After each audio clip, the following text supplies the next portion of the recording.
আসসালামু আলাইকুম প্রিয় দর্শক, অন্নমঞ্চ চ্যানেলে আপনাদের সকলকে স্বাগত জানাচ্ছি। নমস্কার, আমি তরুণ ঘোষ। দর্শক, ভারতবর্ষ এতদিন নেভার ফার্স্ট নীতিতে চলতো, সেই নীতির এখন কিছু বদল হচ্ছে। ভারতবর্ষ 2004-এর শিক্ষা ভুলে গিয়েও বিএনপির ঝুড়িতে কিন্তু ডিম রেখেছিল। আপনারাই সাক্ষী আছেন। আমাদের বেগম জিয়া মারা যাওয়ার পর তারেক জিয়াকে শোক জানাতে জয়শঙ্করজি কোনো দূত না পাঠিয়ে নিজে গেছিলেন, এবং সেই সময়তে প্রধানমন্ত্রী নরেন্দ্র মোদী নিজে টুইট করেছিলেন এবং শোক বার্তা জানিয়েছিলেন, বার্তা পাঠিয়েছিলেন। তার সঙ্গে তাকে ভারতবর্ষে আসার আমন্ত্রণও জানিয়েছিলেন। এমনও ঠিকঠাক হয়েছিল তারেক রহমানের ভারত যাত্রা দিয়েই প্রথম তার বিদেশ সফর শুরু হবে, কিন্তু আলটিমেটলি তার কোনো এখনো পর্যন্ত সিদ্ধান্ত হলো না। আমাদের দেশে খলিলুর রহমান ঘুরে গেছেন কবে? তারপর থেকে ভারতবর্ষকে একটা কথা বলতে বলে দেখেছেন, ভারতবর্ষ কিন্তু বলেনি। দ্বিতীয় হচ্ছে, খলিলুর রহমানকে ডেকে পাঠানো হয়েছিল। খলিলুর রহমান বলেছেন আমি একটু ব্যস্ত আছি।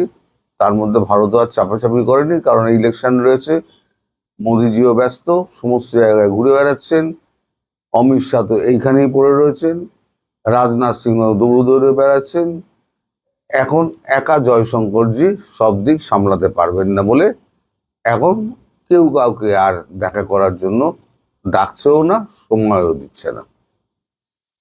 এই ইলেকশনটা 29 তারিখ মিটে যাবে, 4 তারিখ ফল প্রকাশ হয়ে যাবে, 7-8 তারিখের মধ্যে সরকার গঠন এবং মন্ত্রিসভার শপথ গ্রহণ সব কমপ্লিট হয়ে যাবে।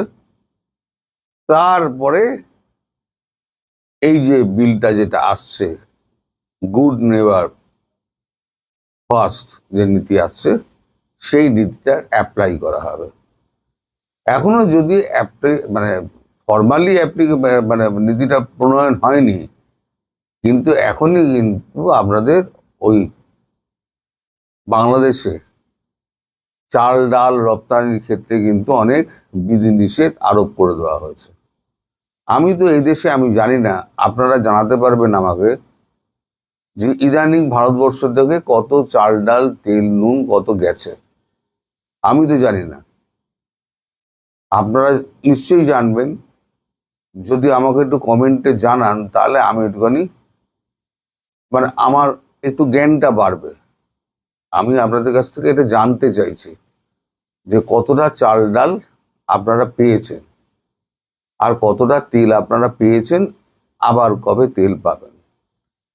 এদিকে আদানির তো 3 নম্বর প্ল্যান্টটা 800 মেগাওয়াটের প্ল্যান্টটা বসে গেছে বলে একটা কারণ দেখানো হয়েছে। যদিও আমি আপনাদের একটা ভিডিওতে বলেছিলাম, 2 দিন আগের একটা ভিডিওতে বলেছিলাম যে তারা ওই নতুন বন্ধ করে দিয়ে বন্ধটা করেছে, কারণ ন্যাশনাল গ্রিডে যখন লাইনটা ঢোকানো হচ্ছে তখন তো চালু লাইনে ঢোকানো যাবে না, সে তো কয়েক হাজার ভোল্টের লাইন। তাই এটাকে অফ করে দিয়ে, চুল্লিটাকে অফ করে দিয়ে 3 নম্বর চুল্লির এটা লাগানো হচ্ছে। এটা হচ্ছে 800 মেগাওয়াটের, আর দুটো আছে 400, 400, 800 মেগাওয়াটের। তাহলে আর 400, 400, 800 আর এদিকে 800, 1600 মেগাওয়াটের এই টোটাল 3টে প্ল্যান্টের ক্ষমতা, উৎপাদন ক্ষমতা। তার মধ্যে একটা প্ল্যান্ট যদি বসে যায়, এখন তো বাংলাদেশে এখন তো দিনের বেলাও তারা দেখছে বোধহয়, এমন যে অবস্থা। আমি জানি সকলের ভিউজ কমে যাওয়ার একটাই কারণ, সেটা হচ্ছে আপনারা মোবাইল চার্জ দিতে পারছেন না, কারেন্টই থাকছে না। তারপরেতে আপনাদের দেশের যে তেলের সংকট, সেই তেলের সংকট মোকাবিলা আপনারা করতে পারছেন না। বিদ্যুৎ উৎপন্ন নিজেরাও করতে পারছেন না, একটা তৈল শোধনাগার ছিল পায়রা বোধহয়, বেটি খোলে আমার জানাবেন। পায়রা তৈল শোধনাগার, সেটা ক্রুড তেলের অভাবে ফালতু চালিয়ে রাখার কোনো দরকার নেই বলে ওটাকে বন্ধ করে দিয়েছে। কালকে একটা ফটো কার্ড দেখলাম, বড় পুকুরিয়া তাপবিদ্যুৎ কেন্দ্র, সেটাও নাকি বন্ধ হয়ে গিয়েছে। সত্যি মিথ্যে আমি জানি না, আমি একটা ফটো কার্ড দেখলাম। তো এই যে যখন অবস্থা, তখন না আছে খাদ্যপণ্য, না আছে বিদ্যুৎ, না আছে আপনার যানবাহন চলাচলের জন্য পর্যাপ্ত তেল, তাহলে কোন জায়গায় গিয়ে পৌঁছাতে তারেক রহমান? যদিও আপনাদের দেশে ইতি উতি খবর টবর রটিয়ে দেওয়া হচ্ছে যে ভারতের সঙ্গে সম্পর্ক স্থাপনের ব্যাপারটা আবার পুনরায় স্থাপন করার জন্য ভারত নাকি আগ্রহী, তারেক রহমান কি রাজি হবে, এরকম একটা খবর করা হচ্ছে, চারদিকে রটানো হচ্ছে। কিন্তু খবরটা সর্বৈব, আমি ভুল বলবো না, বিভ্রান্তিকর। কারণ ভারত একবার সুযোগ দিয়েছিল, দ্বিতীয়বার সুযোগ দিয়ে, প্রথমবার তো ঝাড়কে সুযোগ দিয়ে, দ্বিতীয়বার মোদিজি সুযোগ দেন। নওয়াজ শরীফের নাতনির বিয়েতে গিয়েও তাই কিন্তু সুযোগ দিয়েছিলেন। তারপর কি করলো? কার্গিলে চড়ে বসলো, আর সুযোগ দেবে না। তেমন দ্বিতীয়বার সুযোগ কিন্তু তারেক রহমানকে দিয়েছিল, আর ভারতবর্ষ সুযোগ দেবে না। ভারতবর্ষের সরকার আসবে, সরকার চলে যাবে, কিন্তু নীতি যা থাকবে সেই নীতিটা কিন্তু একই থাকবে। যেমন ইন্দিরা গান্ধীর সময় যে নীতি ছিল, ভারতবর্ষের সঙ্গে বাংলাদেশের একটা সখ্যতার নীতি ছিল, সেই নীতিটা অনেক সরকার এসছে, ইউপিএ থেকে, কংগ্রেস থেকে, এনডিএ, তারপর এখন বিজেপি, যদি বিজেপি এনডিএর মধ্যেই আছে, আরো শরিক দল রয়েছে। তবে এবারে যে ভোট হয়েছে তাতে মনে করা হচ্ছে একক সংখ্যাগরিষ্ঠতায়, মানে দ্বিতীয় ফেজে যদি, মানে প্রথম ফেজের মতো যদি ভোট দ্বিতীয় ফেজে হয়, তাহলে বিজেপি হয়তো একক সংখ্যাগরিষ্ঠতা নিয়ে কেন্দ্রে বসে যাবে। সেক্ষেত্রে শক্তি আরো বাড়বে, রাজ্যসভার শক্তি আরো বাড়বে, ফলে যে কোনো বিল, যে কোনো জিনিস ফটাফট তারা স্যাংশন করে নিতে পারবে, আর কোনো রকম আপত্তি থাকবে না, কেউ আপত্তি তুলতে পারবে না, বিরোধী দল বলে আর কেউ থাকবেই না, নিশ্চিন্ন হয়ে যাবে। আমি বিধানসভার ক্ষেত্রে বলছি, এই ধারাটা যদি ধরে রাখতে পারে 29-এর লোকসভায়, এর বিধানসভার যে ধারাটা, এই ধারা যদি 29-এর লোকসভায় ধরে রাখতে পারে বিজেপি, আর যে উন্নয়নের কার্ড বিজেপি খেলছে সেটা যদি সত্যিই বাস্তবায়ন হয়, তাহলে 29-এ কিন্তু ওই ডিপ স্টেট যাই করে থাকুন না কেন, 2024 সালে ক্ষমতা কি, মানে আসন কিছুটা কমেছিল, এবারে ডিপ স্টেটের ক্ষমতা, বাপের ক্ষমতা হবে না, এবারে ডিপ স্টেটে সেখানে কিছু করতে পারবে, খেলার চেষ্টা করবে, আমি জানি খেলার চেষ্টা করবে, কিন্তু কিছু করতে পারবে না। আর সেক্ষেত্রে যদি বিজেপি একক সংখ্যাগরিষ্ঠতা কেন্দ্রে 2029 সালে পেয়ে যায়, তাহলে দেশের চিত্রই বদলে যাবে। আপাতত বাংলাদেশের চিত্র বদলাবে যদি বিজেপি বাংলায় ক্ষমতায় চলে আসে, তবে আসার সম্ভাবনা প্রবল। প্রথম দফার ভোটেই সেটা কিন্তু নিশ্চিত হয়ে গিয়েছে। দ্বিতীয় দফার ভোট হতে আর 5 দিন বাকি আছে, সামনের বুধবার, বোধহয় সম্ভবত 23 তারিখ, 29 তারিখ বুধবার, যদি বুধবার পড়ে তাহলে বুধবার দিন আমরা সব ভোট দিতে যাব, একদম শান্তিপূর্ণ, একটা বোমাও পড়েনি কোথাও, একটা লাশও পড়েনি, একটা গুলিও চলেনি, একটা অস্ত্রের ঝনঝনানিও হয়নি, পুরো পিসফুল ভোট। আর আমাদের এখানে, মানে কলকাতা, গ্রেটার কলকাতাতে একমাত্র হাওড়া ছাড়া, আর দক্ষিণ 24 পরগনা আর উত্তর 24 পরগনা ছাড়া তার আর কোথাও গন্ডগোল সাধারণত হয় না। প্রপার কলকাতাতে হয়ই না, কে কাকে গন্ডগোল করবে? তো যাই হোক, এখন যদি বিজেপি এসে যায় ওয়েস্ট বেঙ্গলে, তাহলে বলেছি ফুল হাওয়া টাইট। আপাতত ওই গুড নেবার ফার্স্ট ওই নীতি থেকে বাংলাদেশ সরে যাচ্ছে। এটাই ছিল খবর, এটাই আমি আপনাদের জানাতে এসেছিলাম। ফলে যে আপনারা সাহায্য ভারতবর্ষের কাছ থেকে পেতেন বন্ধু রাষ্ট্র হিসেবে, সেই সাহায্যগুলো আপাতত বন্ধই থাকছে। গত 3 দশকেও এরকম ঘটনা ঘটেনি যে সরকার তার নিজস্ব ব্যয় পরিচালনা করবার জন্য ব্যাংক থেকে টাকা লোন করে চলছে। একটা সরকার প্রতিদিন ব্যাংক থেকে লোন করে চলছে, এই সরকার কিভাবে চলবে? বাংলাদেশের অর্থনৈতিক অবস্থাটা কেমন, এটা নিয়ে এখন আর লুকোচুরির কিছু নেই। সবাই মোটামুটি জানেন যে কি ঘটছে বর্তমানে। এই গত মাসে, মার্চ মাসে, এই সরকার ব্যাংক থেকে লোন করেছে 20,233 কোটি টাকা। আজকে যখন কথা বলছি, এই যে 23শে এপ্রিল পর্যন্ত এই মাসে সরকার ব্যাংক থেকে লোন করেছে 49,000 কোটি টাকা। অর্থাৎ 3 মাস যেতে না যেতেই প্রায় 70,000 কোটি টাকা ক্রস করে গেছে এই সরকারের লোন। তাহলে কেন এরকম হচ্ছে? জাতীয় সংসদে স্বতন্ত্র সংসদ সদস্য রুমিন ফারহানা একটি প্রশ্ন তুলেছিলেন এই ব্যাংক থেকে লোন নিয়ে সরকার চালানোর ব্যাপারে। তো সেখানে অর্থমন্ত্রী আমির খসরু বলেছেন যে এটা একটা ক্যারি ওভার ইফেক্ট। ডক্টর ইউনূসের আমলেই অর্থনীতি এভাবে লোন নির্ভর চলছিল এবং তারা আশা করছেন যে আগামী যে বাজেট আসবে, জুন মাসে যে বাজেট আসবে, সেখানে তারা এই ব্যাংক লোন নির্ভরতা কমাবেন। ডক্টর ইউনূস যে এই 17 মাস দেশ চালালেন, তিনি দেশটাকে 1,44,000 কোটি টাকার ঋণে আবদ্ধ করে গেছেন। তার মানে এটাকে বলা হচ্ছে যে $12 বিলিয়ন, অর্থাৎ $1200 কোটি টাকার দেনা তিনি রেখে গেছেন। অথচ আমাদের ধারণা ছিল যে এই গ্লোবাল সেলিব্রিটি লোকটা আসলে বাংলাদেশে একেবারে সোনায় সোহাগা, দুধের নহর বয়ে যাবে। শেখ হাসিনা খুব খারাপ ফ্যাসিস্ট, সো আমরা একটা ফেরেস্তা সম টাউটকে নিয়ে আসলাম, যাকে সাংবাদিক আনিস আলমগীর বলে বিশ্ব বাটপার। আমরাও দ্বিমত পোষণ করি না। তো এখন প্রশ্ন হলো যে এই যে প্রতিদিন হাজার হাজার কোটি টাকা লোন নেওয়া হচ্ছে ব্যাংক থেকে, এর সমস্যাটা কি? এর থেকে উত্তরণের পথ কি? আমি একটু পেছনে যাব। 2007 সালে একটা পৃথিবীতে একটা মহা অর্থনৈতিক মন্দা দেখা দিয়েছিল।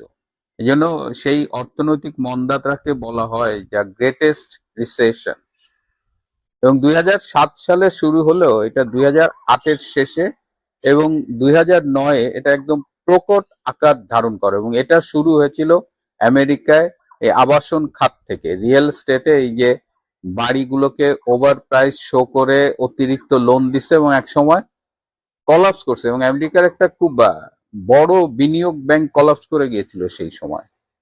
তো 2009 সালের শুরুতেই কিন্তু শেখ হাসিনা ক্ষমতা নিয়েছিলেন।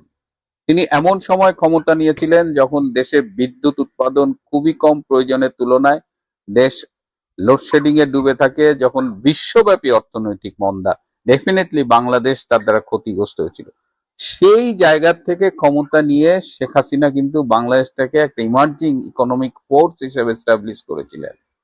আমরা তো ভুলে যাই, আজকে যারা জেনজি তারা হয়তো তখন ছোট বাচ্চা, তাদের অনেক কিছু জানার কথা নয়। এই জন্য একটু আবার মনে করিয়ে দিলাম যে একটি বিশ্ব বিপর্যস্ত অর্থনীতির মুখে দাঁড়িয়ে শেখ হাসিনা বাংলাদেশকে একদম ইউটার্ন করিয়েছিলেন।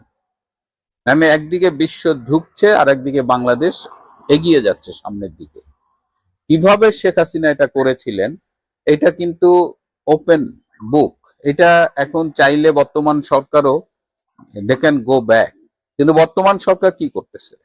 বর্তমান সরকার এই অর্থনৈতিক সমস্যা মোকাবেলায় একটা পরামর্শক কমিটি করেছে 30 বা 35 জন অর্থনীতিবিদ নিয়ে, যে তারা এই অবস্থায় সরকারকে উত্তরণের একটা পথ দেখাবে। সেই 35 জনের মধ্যে একটা নাম দেখে আমি খুবই বিস্মিত হয়েছি, ডক্টর ওয়াহিদুদ্দিন মাহমুদ। এই ডক্টর ওয়াহিদুদ্দিন মাহমুদ কে? তিনি তো সদ্য ব্যর্থতম ডক্টর ইউনূস সরকারের অর্থনৈতিক উপদেষ্টা ছিলেন। তো তিনিও নিজে যখন অর্থনৈতিক উপদেষ্টা ছিলেন তখন আমাদের অর্থনীতি একদম হুড়মুড় করে ভেঙে পড়েছে। তো সেই ব্যর্থতার যিনি নেতৃত্ব দিয়েছেন সেই লোকটাকে আপনি এখন নিয়ে আসতেছেন, তার পরামর্শ নিয়ে আপনি বর্তমানের ইকোনমিক ক্রাইসিস থেকে উত্তরণ ঘটাবেন। এইটা এটা কেমন একটা কথা হইলো, তাই না? শেখ হাসিনা কি করেছিলেন সেটা একটু জানার চেষ্টা করেন। শেখ হাসিনা, তার একটা প্ল্যান ছিল। তিনি যখন বিরোধী দলে ছিলেন, সেই 94-95 সালের কথা, তখন থেকেই তিনি কিন্তু এই বাংলাদেশের অর্থনৈতিক মুক্তি কোন পথে, এগুলো সব প্ল্যান করেছিল। বিএনপির কি প্ল্যান ছিল? বিএনপি তো যা দেখছে যে ডক্টর ইউনূস কোন দিকে নিয়ে যাচ্ছে, এর থেকে উত্তরণে বিএনপির কি আদৌ কোনো প্ল্যান ছিল? তাদের উপদেষ্টা, তাদের মন্ত্রীদের চাপাবাজি, অসত্য ভাষণ, ইনক্লুডিং মাননীয় প্রধানমন্ত্রী যে কথাগুলো বলেন সেগুলো একদম ভিত্তিহীন। আমি সরি টু সে, সেগুলো মিথ্যে। তিনি বলেন দেশের উন্নয়ন, এই যোগাযোগ ব্যবস্থা ধ্বংস হয়ে গেছে গত 15 বছরে, হুইচ ইজ অ্যাবসলিউটলি এ লাই। তো এই মিথ্যেগুলো দিয়ে কি বর্তমানে এই অর্থনৈতিক ক্রাইসিস ওভারকাম করা যাবে? দেশের এই অর্থনৈতিক এই বিপর্যয়ের মুখে আইএমএফ, ইন্টারন্যাশনাল মনিটারি ফান্ড, তাদের যে কিস্তি ছাড় করবার কথা ছিল, যেটা শেখ হাসিনার আমলে তারা একটা চুক্তি করেছিল, এবং শেখ হাসিনার আমলে সব কিস্তি কিন্তু ছাড় দিয়েছে, কিন্তু এখন তারা সেটা ছাড় করতে রাজি না। এটা কেন? কেন আইএমএফ, যে রেজিম চেঞ্জ করলেন যাদের কথায় নেচে, যে ইউনূস যাদের পুতুল, সেই দেশের প্রতিষ্ঠান বলা যায়, আইএমএফ কেন আপনাকে আপনার লোনের কিস্তি দিচ্ছে না? একদম ক্লিয়ার, কারণ তারা দেখতে পাচ্ছে যে আপনার সেই লোন পরিশোধের সক্ষমতা কমে গেছে, দুর্বল বা অলমোস্ট নীল। তো আপনাকে কে টাকা ধার দিবে জেনে শুনে যে এই টাকাটা আপনি ফেরত দিতে পারবেন না? শেখ হাসিনাকে তারা টাকা দিত কারণ তারা জানতো যে তার সরকারের সেই সক্ষমতা আছে, কিন্তু বিএনপি অনেক দেন দরবার করেছে ওয়াশিংটনে গিয়ে, কিন্তু তারা আইএমএফ এর মন এখন পর্যন্ত গলাতে পারেনি। এখন বলছে আইএমএফ যে শর্তগুলো দিচ্ছে সেগুলো খুবই কঠিন। তো আইএমএফ এর কাছে টাকা না পেলে কোথায় পাবে? যেটা বললাম যে ইউনূস যে দেনা রেখে গেছে, ইউনূস তো সবসময় বলতো যে আমি রিজার্ভ বাড়িয়েছি $30 বিলিয়ন। আরে বেটা, তুই তো $12 বিলিয়ন বাকি রেখে আসছিস মার্কেটে, ওইটা দিলেই তো দাম করে 30 থেকে 12 কমে 18 হয়ে যায়। তো এখন যেহেতু ইউনূসের কথা আমরা বিশ্বাস করি, আমাদের যে আল্লাহ একটা মস্তিষ্ক দিছে, সেই মস্তিষ্ক দিয়ে আমাদের যুক্তি নির্ভর কথাবার্তা বলতে হয়, সেটা আমরা খুব একটা করি বলে আমার অন্তত মনে হয়নি কখনো। তখন আইএমএফ যখন টাকা না দেবে, তখন সরকার বলছে আমাদের যে সব উন্নয়ন সহযোগী আছে, ওয়ার্ল্ড ব্যাংক এবং অন্যান্যরা, তাদের কাছে আমরা $2 বিলিয়ন ধার চাইব। কিন্তু আইএমএফ যখন না বলে, তখন অন্যান্য উন্নয়ন সহযোগীরা আপনাকে ধার দেবে, অন্তত আমার অভিজ্ঞতা সেটা বলে না। একটু পদ্মা সেতুর কথা বলতে চাই, যে পদ্মা সেতু একসময় জাইকা, জাপানের যে ডোনার এজেন্সি, জাপানি সরকারের এজেন্সি, এটা জাইকা কিন্তু পদ্মা সেতুকে লোন দিতে চেয়েছিল, যে পদ্মা সেতু অর্থায়ন, কিন্তু তখন আমাদের কেউ কেউ বলেছিল যে না, আমরা ওয়ার্ল্ড ব্যাংকের কাছ থেকে টাকাটা নেব, এবং সেই কিন্তু আমরা একটা পলিটিক্সে পা দিয়েছিলাম। না হলে জাইকার কাছ থেকে লোন নিয়ে আমরা পদ্মা সেতুটা করতে পারি। ওয়ার্ল্ড ব্যাংকের সাথে আপনারা জানেন যে পদ্মা সেতুর লোন নিয়ে খুব ঝামেলা হলো, তারা দুর্নীতির কাল্পনিক অভিযোগ তুললো, যেটা পরবর্তীতে কানাডার কোর্টে প্রমাণিত হয়েছে যে সেটা অসত্য। যাই হোক, ওয়ার্ল্ড ব্যাংক এই ডক্টর ইউনূস এবং তার সাঙ্গপাঙ্গদের সাথে মিলে এই পদ্মা সেতু যেন না হয়, সে কারণেই তারা লোনটা আলটিমেটলি দেয়নি, এবং তারা মনে করেছিল without world bank loan Sheikh Hasina হয়তো পদ্মা সেতু করতে পারবে। তো যখন ওয়ার্ল্ড ব্যাংক লোন দিল না, তখন অন্য অন্য সহযোগী সংস্থার কাছে লোন চাওয়া হলো, কিন্তু কেউ দেয় নাই, কারণ দে আর অল রিলেটেড। তখন জাইকার কাছে ফিরে গেল সরকার, কিন্তু জাইকাও রাজি হয়নি। জাইকা বলেছে যে না, যেহেতু একবার ওয়ার্ল্ড ব্যাংক না করেছে, আমরা এই ডার্টি পলিটিক্সে ইনভলভ হব না।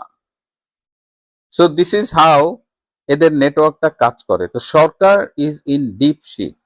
এই যে এত জুলাই জুলাই করেন, এই জুলাই স্মৃতি ফাউন্ডেশন কত মানে যারে তারে ভাতা দিলেন, টাকা দিলেন, এখন যেসব জুলাই যোদ্ধা হতো নাকি, তাদের যে মাসিক পেমেন্ট সেটা দেওয়ার মতো টাকা তাদের কাছে নাই। এখন এদিকে জুলাই যোদ্ধারা তারাও ক্ষুব্ধ, তারা পারলে এরে মারে ওরে মপ করে। তো জুলাই যোদ্ধা নিয়েও খুব একটা ক্রাইসিস তৈরি হয়েছে। এখন আপনি যে ব্যাংক থেকে লোন নিচ্ছেন, ব্যাংক তো বেসিক্যালি প্রাইভেট সেক্টরের যারা ব্যবসা করেন, শিল্প কারখানা করেন, তাদের লোন দেয় এবং ব্যাংক তাদের কাছে একটা হাই ইন্টারেস্ট পায়। কিন্তু যখন সরকার সেই টাকাটা নিয়ে নিচ্ছে, ব্যাংকের মূলধন তো আনলিমিটেড না। এবং খবর পেলাম বাংলাদেশ ব্যাংক নাকি সমানের টাকা ছাপায় যাচ্ছে। তো একদিকে আপনি প্রাইভেট সেক্টরের গ্রোথটাকে ক্ষতিগ্রস্ত করছেন, টাকা আপনি সরকার হিসেবে নিজেই লোন নিচ্ছেন, আপনি যে সুদের লোন নিচ্ছেন সেটা প্রাইভেট সেক্টরকে দেওয়া সুদের চাইতে সাধারণত কম। তার মানে ব্যাংকের ইনকামও কমে যাচ্ছে, তার মানে ওভারঅল আমাদের ইকোনমিটা উইক হয়ে যাচ্ছে। এদিকে এই অবস্থায় জিনিসপত্রের দাম নাকি খুব বাড়ে। ইকোনমিক্স এর সূত্র বলে এই অবস্থায় মুদ্রাস্ফীতি, মূল্যস্ফীতি, এগুলো সব ঘটনা ঘটে। এই যে বাংলাদেশের টাকার মান কমে গেছে, শেখ হাসিনা সরকারের আমলে আপনার কাছে যদি 100 টাকা থাকে, আপনি যদি সেটা রেখে দেন, তো সেইটা এখন হয়ে গেছে 46 টাকার সমান। তো এই অবস্থায়, এই অর্থনৈতিক বিপর্যয়ের মুখে আমি জানি না যে বর্তমান সরকার কিভাবে এই ক্রাইসিস থেকে বেরিয়ে আসবেন বা আদৌ বেরিয়ে আসতে পারবেন কিনা। অনেকেই আশঙ্কা করছেন যে দেশে দুর্ভিক্ষের আওয়াজ পাওয়া যাচ্ছে এবং এই সরকার এমন কোনো দক্ষতা মনসিয়ানা দেখাতে পারেনি। বলছে যে কেবল তো ক্ষমতা নিল 2 মাস, কিন্তু since they don't have any plan. যদিও তারেক রহমান 25শে ডিসেম্বর জনসভায় বলেছিলেন আই হ্যাভ এ প্ল্যান। জনসভায় অনেক কিছু বলা যায়, কিন্তু যখন আপনাকে দায়িত্ব দেওয়া হয় তখন আসলে আপনি একটা বাস্তব পরীক্ষার মুখোমুখি হন। তো সেই অবস্থায় দেখা যাক কি হয়। বাংলাদেশ যেভাবে তেতে উঠছে এবং এই সরকার যেভাবে কোনো পরিকল্পনা নেই, শুধুমাত্র লিপ সার্ভিস দিয়ে, চাপাবাজির উপর দিয়ে সরকার পরিচালনা করছে, এবং মর্নিং শোজ দ্য ডে যদি সত্যি হয়